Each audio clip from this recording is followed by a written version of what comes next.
Good morning, fair humans. It is Friday. This means we have 2 days of, well, it's all Blur's Day, so really does the weekend matter anymore? Yeah, just saying. But what we actually have is a comet in the skies right now, and I actually managed to see it last night. My clouds went away ever so briefly. In fact, they're still gone. I might get another chance tonight, but I'm not going to curse myself by getting hopeful.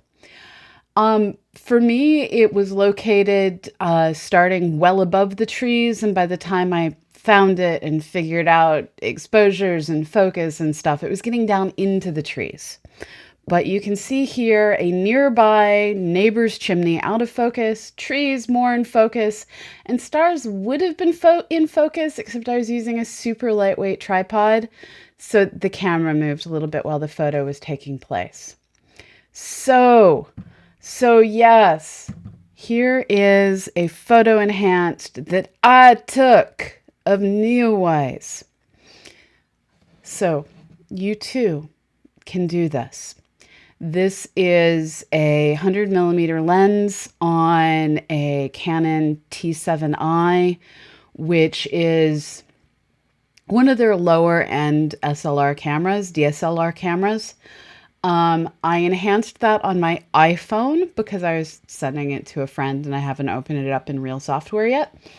And it's just a 5-second exposure. So no tracking required, just me. And it wasn't even a real tripod. I was using one of those Gorilla tripods balanced on the top of a car that happened to be located exactly where a tripod needed to be so that I could look around my neighbor's chimney. So you can do this. You can do this. My neighbor's house looks like a castle. It's actually for sale right now. If any of you have a spare $1 million, DM me and you can buy my neighbor's house. We live in the original farmhouse on our street, which means that once upon a time, all the land around us belonged to the people living in our house, which makes our house the oldest house. It also means that every time the people living in this house ran into financial difficulties, they sold more of their land. And in the 1930s, they sold the land on either side, and it got turned into really nice mansions where our neighbor's patio costs more than our house. So yeah, we're the old Queen Anne Victorian mixed among a bunch of Edwardian mansions. It's really kind of funny. I think ours is one of the old buy it on Sears catalog houses. I love our house. It just does not match our neighbor's house. One of these things is not like the others. Yeah. So I was using the camera delay timer. It was set for 2 seconds, but I think that there was just enough vibrations set up and everything that I just couldn't quite get it completely still. Tonight, I'm going to ask the grad student who's staying with us to move his car, and I'm going to use a tripod that I'm going to hang ankle weights on. I don't actually own a heavy tripod that I know where the foot is. The part that you attach between the tripod and your camera. We have a really nice, expensive tripod that my husband got for eBaying stuff, and one of us apparently walked off with the foot at some point, and it's somewhere in our house. These are the real life problems of living in a big rambling farmhouse in the Midwest. Sorry, allergies.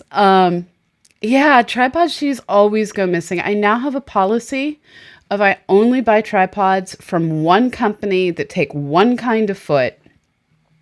That's it. Yeah. I have an entire closet of dead tripods that randomly get used for stuff. So like the teleprompter I use during Daily Space is actually built onto a tripod that was missing bits. So I took it apart until I got to the screw that the head of the tripod gets to, and we mounted the teleprompter onto that.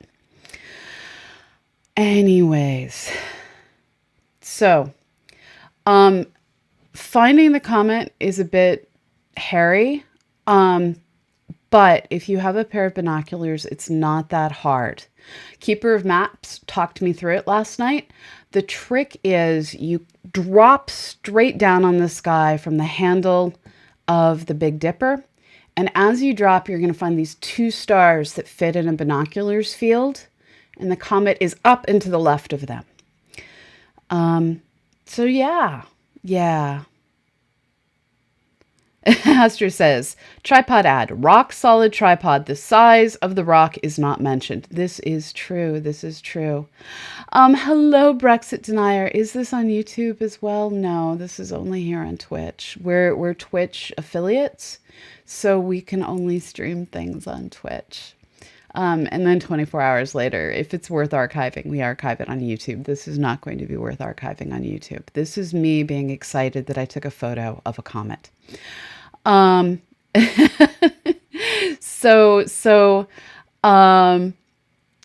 If you feel like joining us in the madcapness, these discussions take place over in the CosmoQuest Discord. We have a living room set up.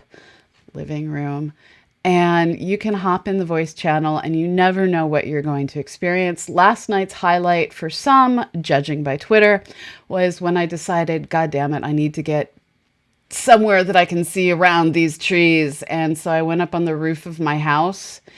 And to get to the roof, we have a hatch inside the house. And so I'm pushing up on the hatch and I discovered all the spider webs, all of them.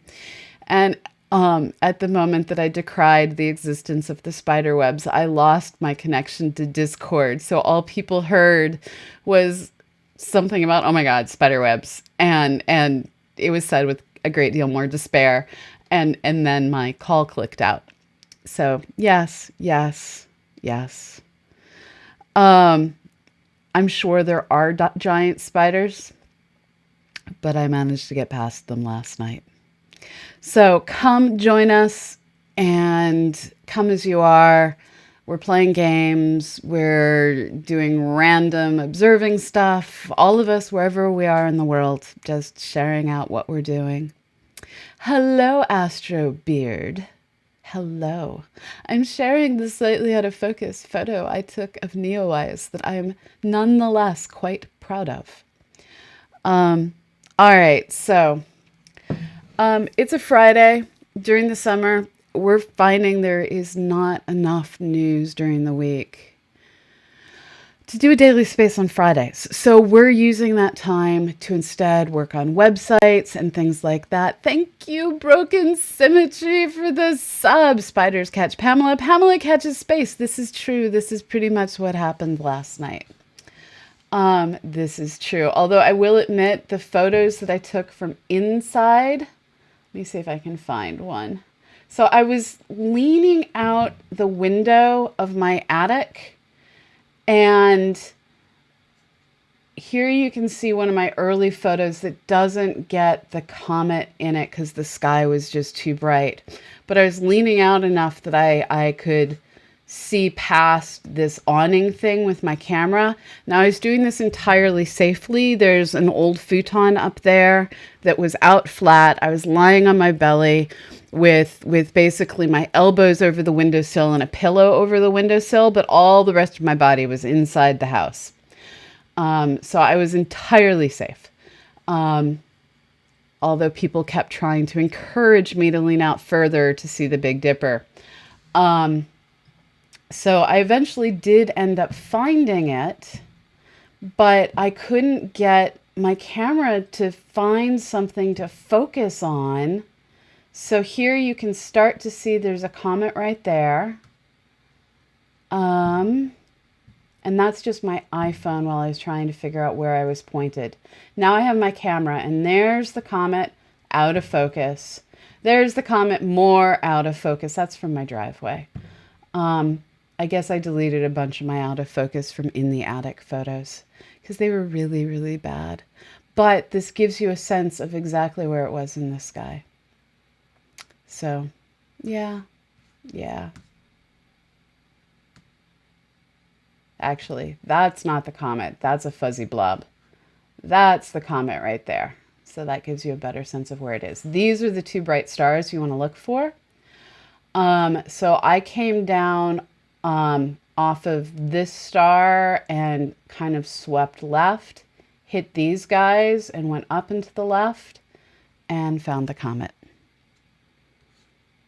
Paranor, be nicer to yourself. Be nicer to yourself. Hello, Skywatcher Jim. Welcome. So I will be out there tonight, weather willing. Let's take a look at just how bad my skies are set to be. Oh, there's a dog upset upstairs. So it's going to be hot, but I'm showing clear skies tonight. This is set up in Celsius. You have been warned. Let me switch this over to Fahrenheit for those of you that think that way. So it's a completely reasonable day. It'll be a beautiful, cool night. Things should be crystal clear. So I will be in the living room this evening. I'm going to ask the grad student to move his car, and I am going to be doing my damnedest to try and get photos of the comet. And I'm going to get out early enough tonight that I can use the moon to focus my camera. That was the big problem I hit last night, is I couldn't find anything to focus on, and the trees were too close and not actually at infinity, and the setting of my camera that said infinity was full of lies. Thank you for fixing the title, AstroWise. Thank you. I'm over across from St. Louis in Edwardsville. So it does just say Illinois, doesn't it? That's kind of stupid of you. So I am in Edwardsville. I don't know why it says Illinois. There we go. There we go. That's more accurate. So let's see what our hourly forecast looks like. It's fainter? Oh man, Astra says, that makes me sad.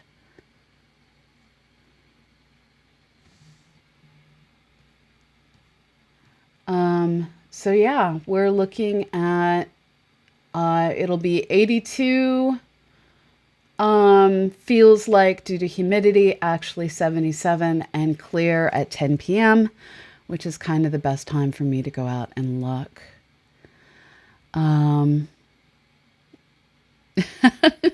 Tropical Tom, you're one of the only ones who has ever gone from Chicago to St. Louis to look for something interesting to do. Normally, the exodus is in the other direction. Guido is saying, I want to try out my new 60mm f2 macro lens for star photos. It's a bit of a paradox using a macro lens. That's what I was doing last night, is I was using my 100mm macro lens. It's the sharpest lens I have. I need to replace my beloved 18-270. It had an encounter with gravity, and it just doesn't focus quite the same anymore. It's good enough for like vacation photos and stuff, but it's just not sharp. So yeah. So get it while you can, folks. Yes, go get this comet while you can. So as I said, I will be out there tonight looking to get more photos, better photos. I will probably try my 200mm lens. I will probably have regrets or my 270 rather, because it's a variable lens, so it's slower. I was on the B&H camera website last night looking at lenses, and it looks like a lot of the less expensive, longer lenses are sold out right now. So it looks like everyone has picked up photography as a hobby as we're all trapped in our houses. Yeah, Yeah. Good evening, Pat Keza Minotaur. I don't know how to say your name, and I don't know if it's play on tourism or minotaurs. I just don't know. But welcome from Australia. I love your country. If you ever go horseback riding in Australia, people, you could potentially be thrown on the back of a Clydesdale. This is pleasing. I don't know why it's pleasing. It just is.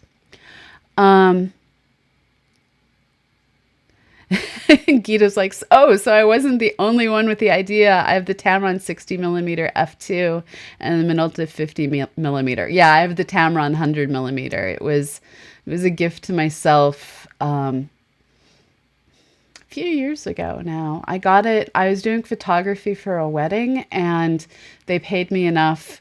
And I kind of knew that even though I insisted they don't pay me, I knew that I was going to lose that battle because it's the Midwest. And it was enough money to get this amazing lens. So yeah. 85mm 1.4. That's amazing, Astrobeard.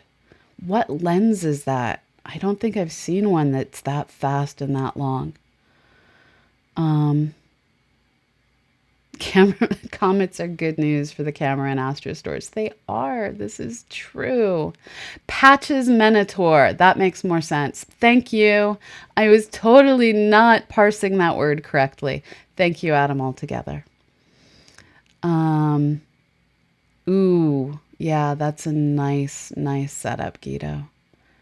And for those of you who don't follow him on Twitter, Guido takes just photos of his garden that bring joy. It's balcony flowers and things like that. And it's just a nice bit of sunshine to put in your Twitter feed, especially today. So yeah, I got a picture of a comet. That one is not the good one. Let me pull the good one back up. Where are you? There you are. I cropped and enhanced. So yeah, there's a comet, people. There is a comet. Go out and see it while you still can. Thank you, AstroWise. Thank you. Manual focus is the only thing you can do after dark. There's no auto-focusing on anything. And the mistake I made last night is I got out after the moon was already in the trees, so I couldn't focus on the moon. You need to get out early enough to focus on something truly distant, and a daytime moon is perfect. Thank you, AstroWise.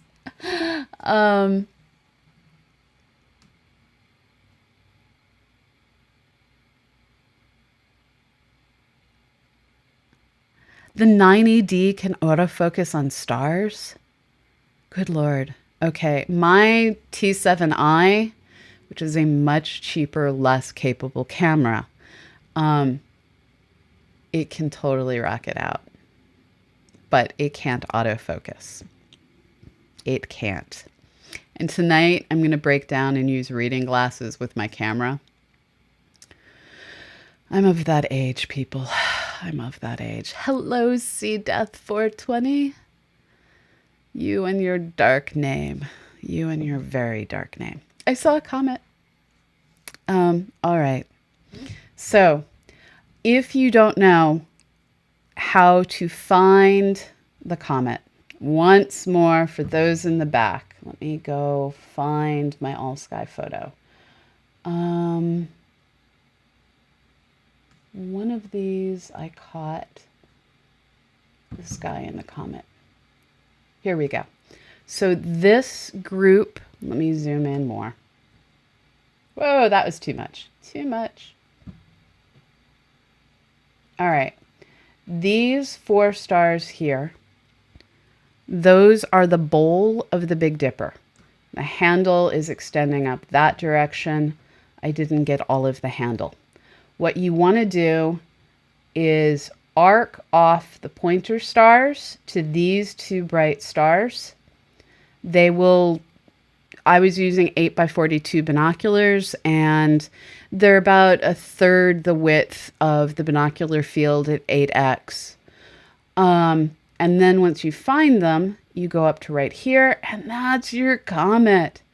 It appears super green in photos that are out of focus. You can use out of focus camera photos to see color better than when you get things tightly focused.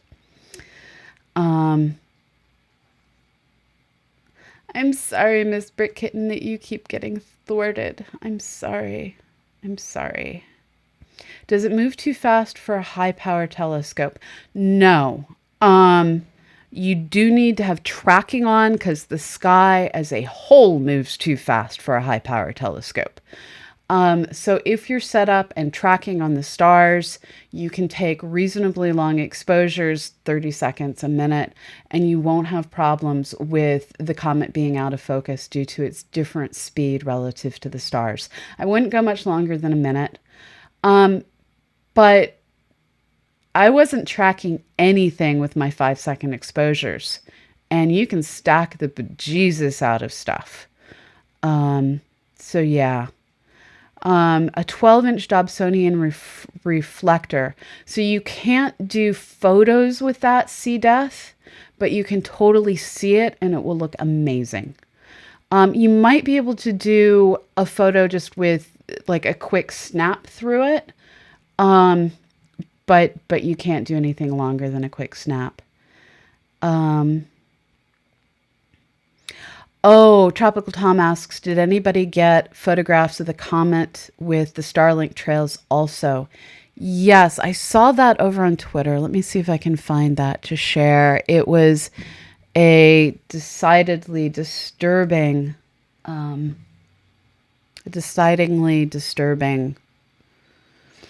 moment, just because, let's face it, having a sky completely covered in a grid of dots is somewhat sad. Now, the photo I'm going to share with you, this is the one that's more realistic. Let's go with this. Okay, open the original. You can do it. Maybe you can do it. Copy link to this tweet. So let me come over here and open it where I have the weather. So this is a series of photos taken by Doug Ellison. It's a whole series of photos, and you can see in each of the photos there's a few stripes of Starlink. Let me see if I can embiggen this any.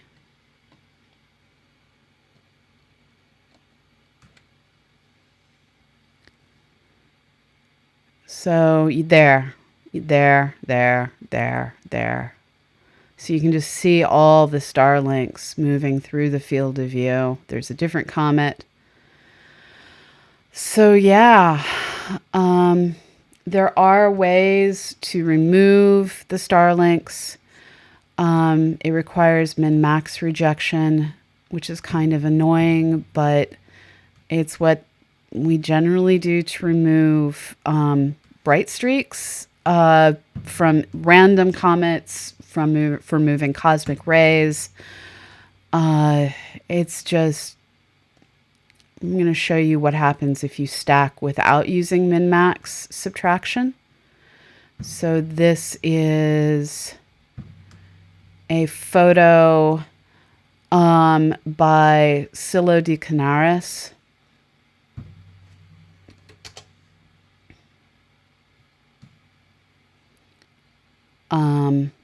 So Daniel Lopez is the name. There you can see what happens when you stack everything to try and bring out the comet, and you don't do min-max rejection to get rid of the spacecraft. So yeah.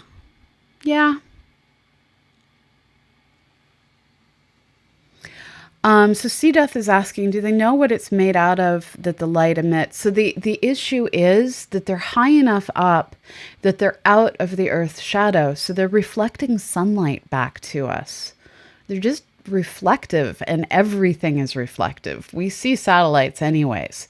Now, the issue is that it's not just that they're reflective, but they're low enough to the earth that, so they're high enough to be out of their shadow, and they're low enough down that they appear brighter because of their distance being less.